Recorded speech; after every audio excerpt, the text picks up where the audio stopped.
Welcome back to another episode of the Casey Campbell Podcast. Casey Campbell with you, of course. Pleased to be joined by the head coach of the Penn State baseball team. That is, of course, Rob Cooper. How's it going, man?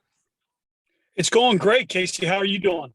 I'm doing well. So how exciting is it with this season starting? I know that you got a lot of optimism, a lot of guys coming in, and a lot of new faces on your team. Yeah, you know what? Obviously, you go through the fall, you get a chance you're getting this close to the season. I know we're all excited, especially after the last 2 years, right? I mean, I was saying this to somebody the other day. We only have, out of our roster, we have 39 guys on our roster, and only 5 of them have actually experienced a real 12-month experience here at Penn State of what it means to go to class every day, play baseball, have a full, schedule of 56 games. So it's exciting. It's exciting for a lot of the returners too, because they haven't really gotten to experience a full year. Yeah. So let's talk about what I know last year was last year and all that, but what excites you about this year? Talk about the guys you have coming back and take me around the diamond a little bit for people that don't know. Yeah, I really like the way our team's made up right now. I think position player wise, we're in a really good place. We have the ability to, I think, swing the bat and be offensive. Whether it's a guy like Matt Wood, who's been a starter since his freshman year behind the plate, and was second team All Big Ten and getting some looks draft wise. Jay Harry, I thought had an unbelievable year at short playing every day in the Big Ten, and he's back. Johnny Piacentino in center field. Cole Bartles, who was the MVP of the Futures League in left field, and then just trying to, Josh Spiegel, who split time at catcher and DH last year, is going to catch, DH, play first. And then we got some other guys that we feel like can step in and do some stuff. And then from a pitching standpoint, we lost our 3, weekend starters, but, I'm really excited about, Travis Lunsman, who transferred in from South Carolina. I like Kellen Tulio, who transferred in from Louisville. We were able to keep Tommy Molsky from the draft, and Jaden Henline, who got some time, and of course we got Mason Malott back, who has done a really good job in his time here at Penn State. So where do you think? Talk about the pitching staff that you have. Where are we at in terms of that? I know you got some solid arms that you got from the portal, and then you also got some other things too. Yeah, I mean, I just like I kind of mentioned, I feel like we have the right pieces on the mound. I feel like we have some depth. I feel like we could potentially, do some bullpenning like the Rays do, where they, let guys go for an inning or two and then, move on to the next guy. But the key to that's going to be, we got a lot of young guys. We got a lot of guys that haven't done it yet. So I think the key is for them to just believe that they're good enough right now as they sit, not as, where they're going to be in 2 years or what they think they need to be, that they're good enough right now. And if they can do that, then I feel like we have some good pieces to get us through weekends. So let's talk about the Big Ten season for a second. I know that, for the first time in 2 years, you're going to be playing non-conference opponents, and that's going to be good.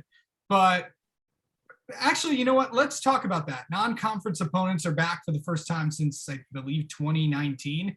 That's a long time coming, but I know that, that's going to be good for you guys if when you guys get to selection time, when that rolls over. Well, I think it's yeah. I mean, I think it helps everybody and allows you to play some other people. I mean, we're going to UVA, and obviously they're coming off a College World Series berth, and they're always one of the top teams in the country. And so, yeah, you can definitely help your national standing, your RPI. But where it was missed the most last year was, it's those non-con, those midweek games are huge for development. I mean, you got like a guy like Jaden Henline probably gets close to 15 to 20 appearances in a normal year, but because of no midweek games, I mean, there's not enough innings to give guys. And, whether it's a guy like him or a guy like, Kyle Hannon or Tyson Cooper, or just guys that in the past would have gotten a lot of ABs in some midweek starts or a couple of non-conference starts, it's huge for development. So I look at it more from that standpoint than I do RPI and selection, which those are important too. So really, I know that going into where the conference is at right now, where do you think the Big Ten is at right now heading into the 2022 season? I mean, look, everybody's going to say that their conference is strong, but I really believe that. I mean, we're before the pandemic, we were averaging about anywhere from 4 to 6, like right on 4 or 5 teams a year in the NCAA tournament.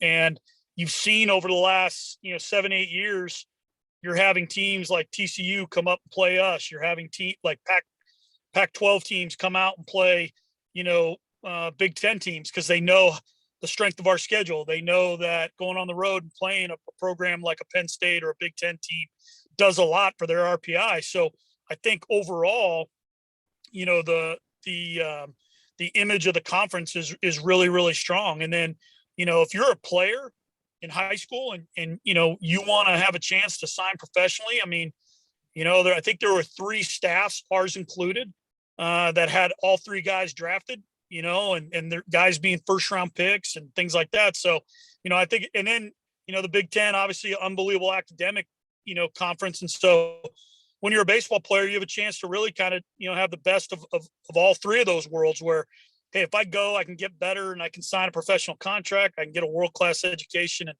I have a chance to play, in the NCAA tournament. And, in 2019, Michigan was a win away from winning it all.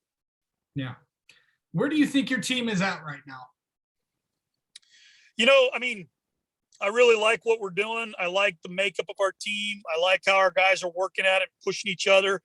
But I always am cautious to talk about where we're at in the fall, and prior to playing, because the truth is that we haven't had any adversity. We haven't put a lineup up. We haven't, done anything. So I like where we're at as far as right now, today. I like where we're at for January. That's about the best way I can say it. All right. What's the thing that you guys need to do this season to really kind of, put Penn State up there with the top teams in the Big Ten? Well, I think first and foremost, we've got some older guys that are draft eligible. They need to just go out and play and not try to be somebody they're not just because it's their draft year. They need to just do what they've done to put themselves in that position. We need our pitching staff, our young guys, to believe they're good enough right now because they are. And then, we've been trying to rebuild this thing, and we went from, probably not really believing we could win to believing we could win. And then now guys believe they can win, but we got to finish it off. We were in a lot of close games late in the game and couldn't finish and didn't finish it off last year. And so now it's got to be about finishing. It's got to be about, kind of taking that next step. So I think that the key to that is just that these guys, believing that they're good enough and not trying to be, perfect or trying to do more than they're capable of. All right. Well, Rob Cooper, thank you so much for taking some time to talk with us, and good luck this season. Casey, I appreciate it. I appreciate what you're doing for our game.